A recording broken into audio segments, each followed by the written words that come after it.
Well, the 80s gave us some pretty iconic things, didn't it? So it gave us lots of fab music.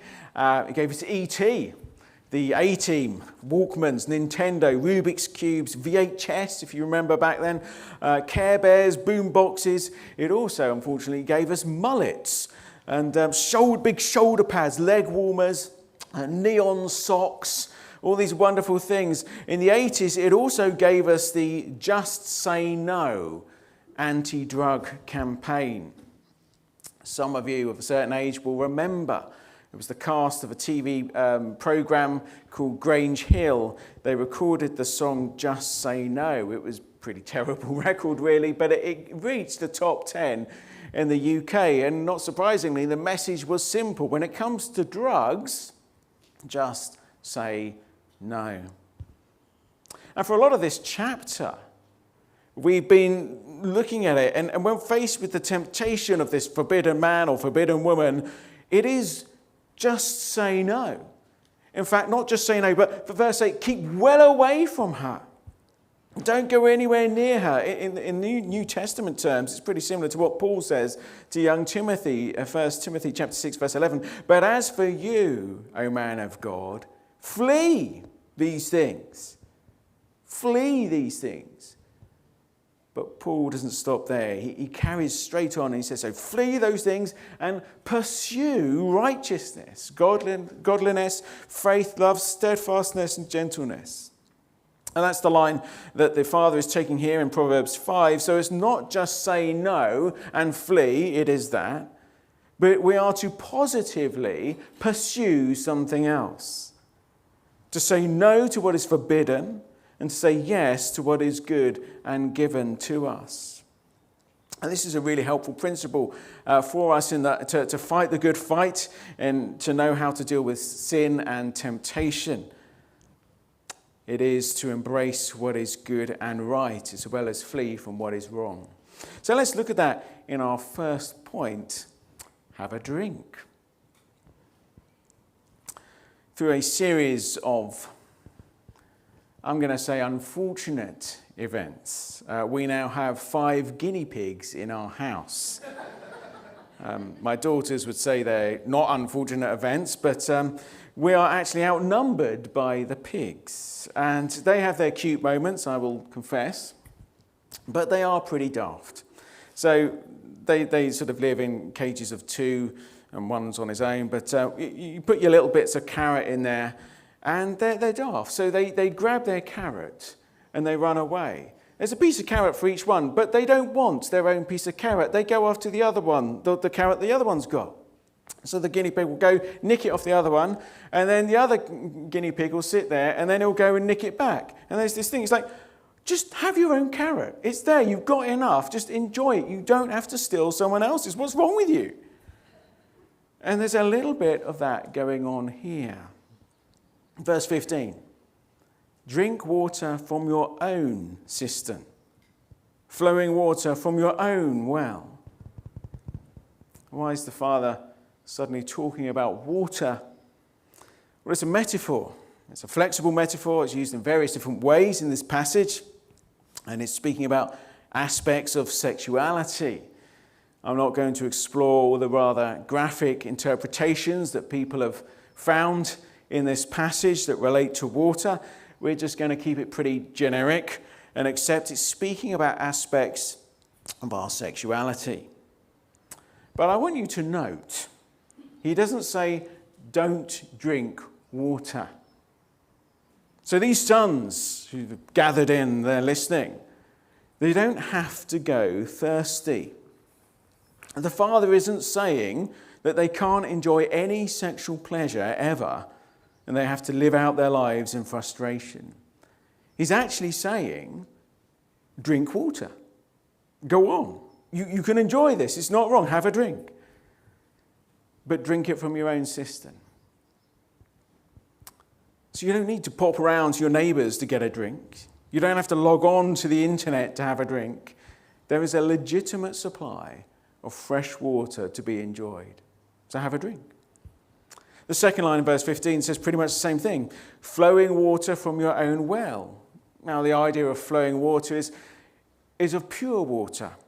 It's not stagnant, it's not polluted, it's not just sitting there. It is flowing, it is pure.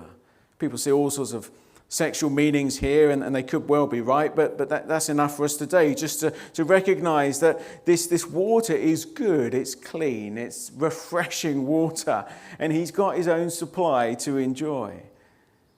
Verse 8 says, keep your way far from the forbidden water, stay away from her. Here, it's, no, have a drink from your own well. So it's important to note that there is a right place for sexual enjoyment, and that's within a heterosexual marriage. God didn't invent sexuality to make us miserable, but it's something that can and should be enjoyed in the safety of a faithful, loving marriage. If the father was speaking to my guinea pigs, he would say, don't go nicking your buddy's carrot, just eat your own. That is what is right and pure and good. Christians could be quite negative about these things, about sex, and it's difficult to talk about in this sort of arena, isn't it? I know it's embarrassing.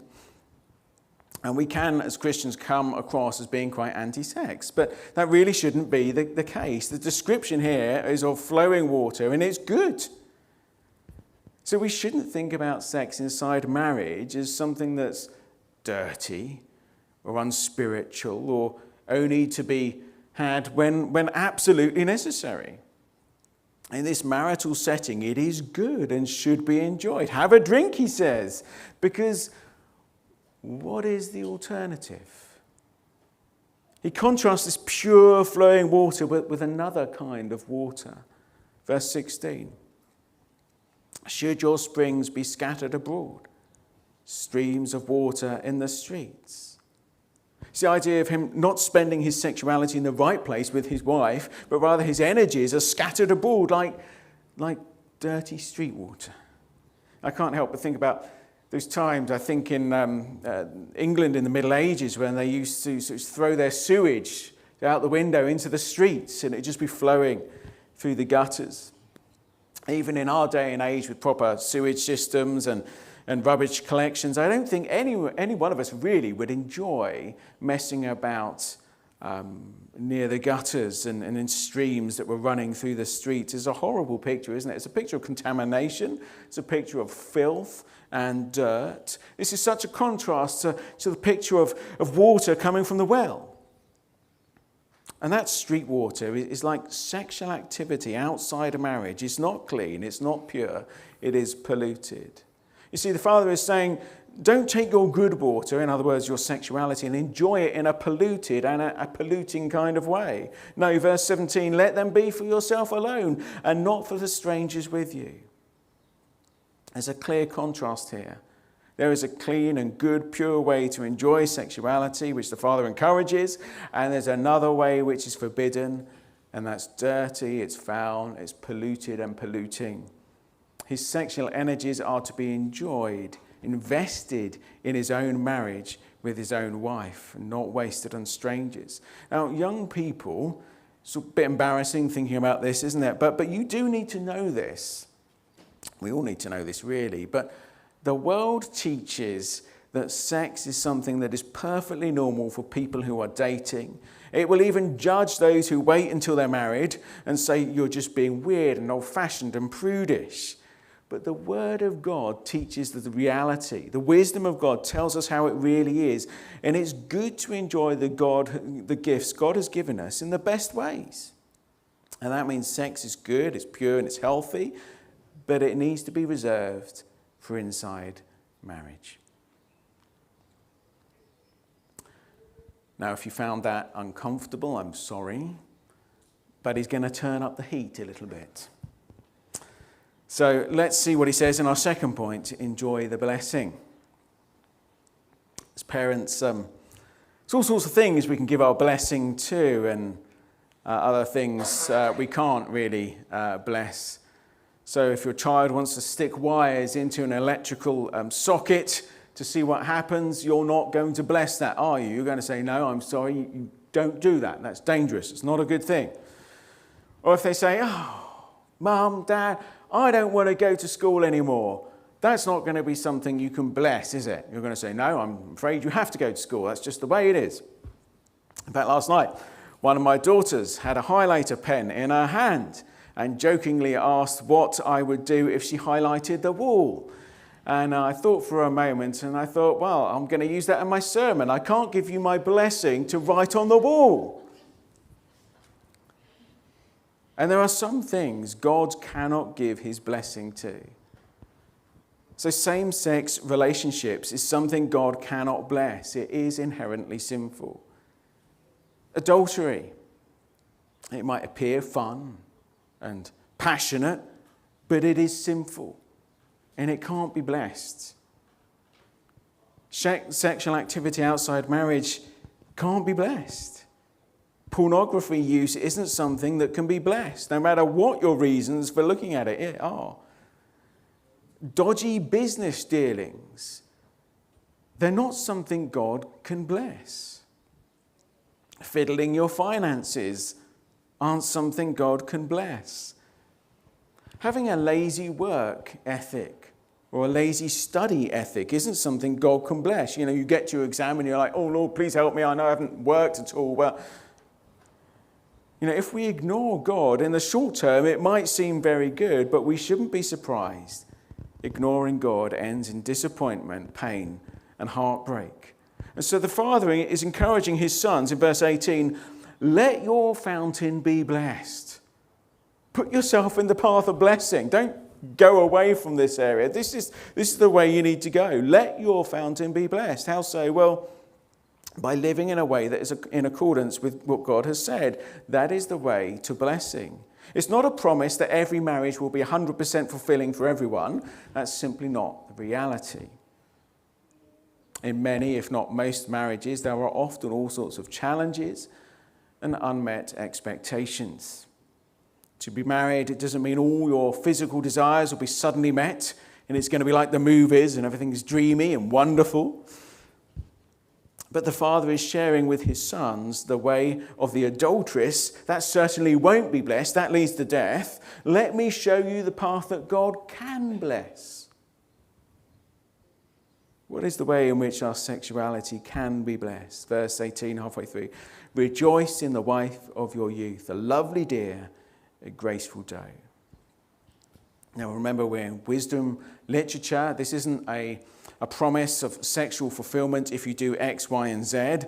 Rather, if we do this, rejoice in the wife or husband of our youth, the likely outcome will be blessing. We are setting ourselves up, we are putting ourselves in the path, in the right place to be blessed. And the way to use our sexuality in a God-honoring way is to rejoice in the partner he's given us. Don't look elsewhere. Don't fantasize about other people.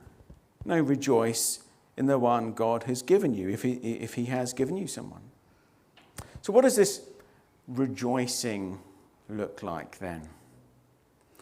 Well, let's just think about it negatively first. So negatively speaking, it means not taking them for granted, doesn't it? If you rejoice in something, you don't just ignore it or take it for granted. It's not using the relationship in a selfish way. So just looking to get what you can to fulfill your own selfish desires and needs. It's not seeking to use or abuse or dishonor them or force them to do something you want to because God says you have to. That's not what it's about. No, she's pictured as a lovely deer, a graceful doe. This language is reminiscent of the Song of Solomon, isn't it? If you've ever read through that, it's the idea of sleekness and beauty, of fun, of playfulness, of energy, of joy and delight. And the dictionary definition of rejoice is to show great joy, to delight in something. So surely to rejoice in the wife or the husband of your youth means to treasure them, to value them, to be taken up with wanting to please them, to want to be with them, to see them happy, to enjoy every aspect of our life together and share the whole of yourself with that person. So this includes wanting to delight in them, physically as well as emotionally and in every other way. He says, it's strong language, isn't it? Be intoxicated always in her love. That means to be drunk. You don't hear that very often in church, do you? Be drunk in her love. That is to be filled with this intense delight, infatuated, exhilarated with her or him. It's the total giving of oneself to another, of exploring those most intimate passions together. This isn't a bad thing inside a marriage. God made sex to be enjoyable. It's why it's such a struggle to stay away from it sometimes, isn't it? Because God made it really good. It's meant to be a blessing. This is a very powerful way to help us avoid temptation, to help us avoid that forbidden man or woman. It's not just about saying no and avoiding that. That is what we have to do. But it's about saying yes to what is good and right and to the one who is yours. We went out for a curry the other night, some of the guys from the church. Yeah, it was lovely. And I didn't even have a starter. Someone gave me some of their starter, which was lovely. But, some of us had starters. None of us had puddings. But I tell you what, by the end of that curry, I was full. I was really full. I did not want to eat anything else, for at least an hour. No, for that evening. I was really, really full. And that's the thing. When you fill up on the good stuff, you're not after the cheap and nasty snacks. I wasn't going home and saying, I'm just going to have some crisps and some chocolate and some sweets and stuff. I was completely full and satisfied. Fill ourselves up on what is good. So to those who are married here, we are to pursue that and enjoy that together in our marriage. It's using sexuality as it's intended, and it will be, hopefully it will be enjoyable, and it will help you avoid temptation too. But let's be honest, many marriages, for lots of reasons, aren't quite what they need to be in this area. So what can we do? If you're thinking, right, that marriage, yeah, it could be like that, but to be honest, we're somewhere down there. What can we do?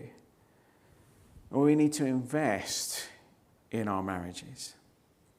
It's not just about buying a spouse some chocolates and taking them out for dinner and hoping you'll have a nice evening later on.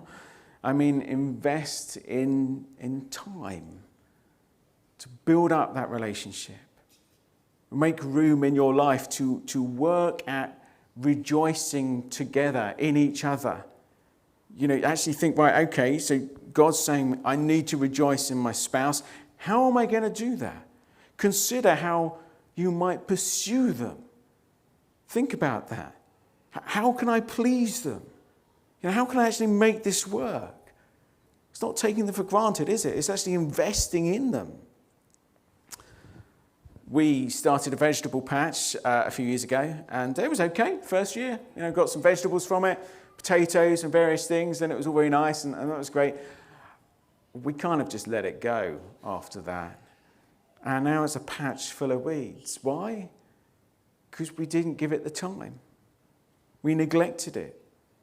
And it's in a really sorry state now. So if you want to come round and do my vegetable patch, you're welcome. But the same can happen in our relationships. Life happens. Kids come along. Work comes and it's tiring, isn't it? And it's just like, we've got no time for each other. And it could be that we've just given up trying, given up making the effort with each other, perhaps even neglecting each other. Perhaps we need to take time and effort on both sides to make sure we are cultivating our relationship, investing in it, loving and patient investing and cultivating it so that it is something we can rejoice in. And as we do that, patiently, kindly, selflessly, hopefully all aspects of that relationship should start to flourish, including that physical intimacy. If we're spending all our energies on each other, if we're learning how to enjoy and fulfill each other, the seductive power of the stranger will be greatly diminished.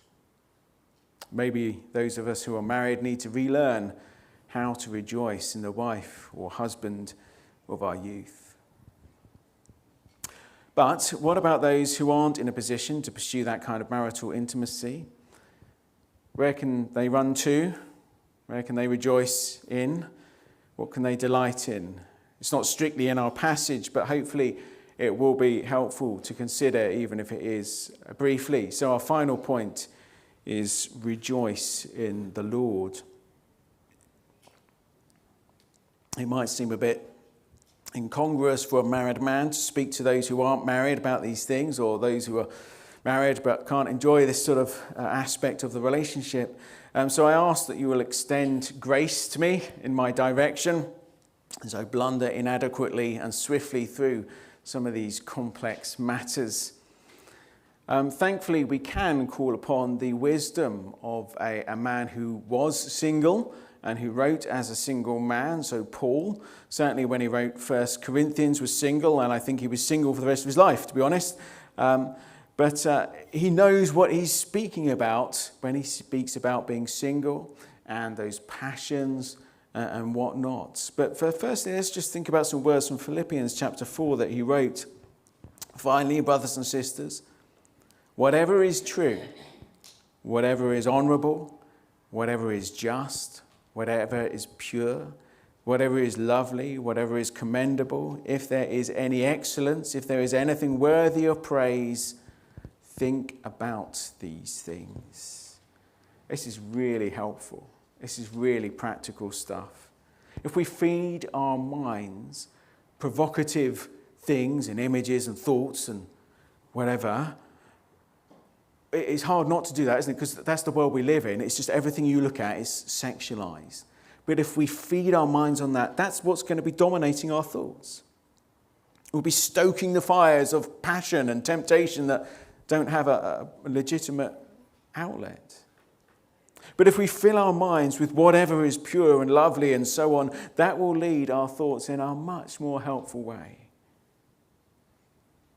And what is better, what is more pure and excellent than the Lord himself? And all the blessings that we have in Christ. In fact, just a few verses earlier in Philippians, in verse 4, chapter 4, Paul writes this, rejoice in, he doesn't say your wife, he says rejoice in the Lord always. Again, I will say, he says, rejoice. Rejoice in the Lord always. Again, I will say, rejoice. So Proverbs tells us we are to rejoice in our spouse, but Paul here tells us, and all believers really, to rejoice in the Lord. And when we are rejoicing in our husband or our wife, well, we want to do what pleases them. When we are rejoicing in the Lord, similarly, we'll want to do what pleases him. And this is a good and holy way to spend our energies, to rejoice in the Lord, to pursue him, to enjoy him.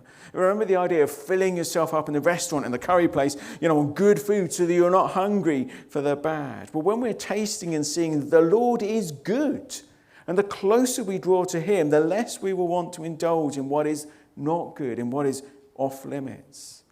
Does this really apply to the area of resisting temptation? Well, 2 Timothy 2, verse 22, all the twos there. 2 Timothy, 2 Timothy, chapter 2, verse 22. Flee the evil desires of youth and pursue. The idea that flee the evil desires of youth and pursue righteousness, faith and love and peace along with those who call on the Lord out of a pure heart. So really, whether we are married or not, these are the things we are to give ourselves to think about, to pursue.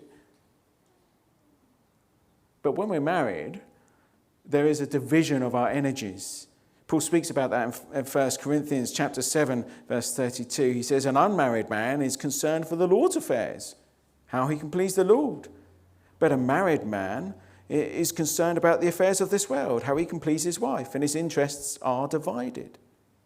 He goes on to say the same thing about a married woman too. She's busy trying to please her husband, so her energies are divided. So although it's not easy to be single, and I'm sure it is for many people a source of great difficulty, I hope that we understand that there are blessings to being single. because you can fully give yourself to pleasing the Lord in the way that others might not be able to. Now, admittedly, the single life, it isn't for everyone. And indeed, Paul says, if you're burning with passion, what's the answer? Well, if you can, get married. But for those who are able to stay single and exercise self-control, Paul doesn't see that as a second best option. Far from it. He says in 1 Corinthians 7:7, I wish that all were as I myself am. Verse 8, he says, it is good for them to remain single as I am. Of course, that's not without difficulties and challenges, but it is possible, and we shouldn't see it as a second best option. For some, it allows them to give themselves fully to the Lord. Philippians 4:4, rejoice in the Lord always. Again, I will say rejoice. Rejoice in the Lord. I wonder if that is something that we do. We've spoken about rejoicing in our spouse, but what about rejoicing in the Lord? Is your relationship with the Lord cold, distant, flat, lacking in life? Well, like our earthly relationships, it needs to be invested in. We need to cultivate our relationship with Christ. Invest our time to learn what it means to rejoice in the Lord, how we can delight in Him. It's like my vegetable patch. If it's neglected, it won't be producing what it should do. It won't be bringing the joy, the satisfaction, the contentment that it can. And so single people and those in unloving marriages, the message is the same for the marrieds amongst us. It's not just avoid temptation, stay away from it. All of us know, but we seek to rejoice in something else. Ultimately, we rejoice in the Lord and the blessings that He's given us. So we keep away from the things He's not given us. We pursue the things that He has given us. And the best thing that He has given us is Himself. Psalm 34, verse 8. Oh, taste and see that the Lord is good. I'm going to finish with these words. Rejoice in the Lord always. Again, I will say, rejoice. Well, let's be quiet before the Lord.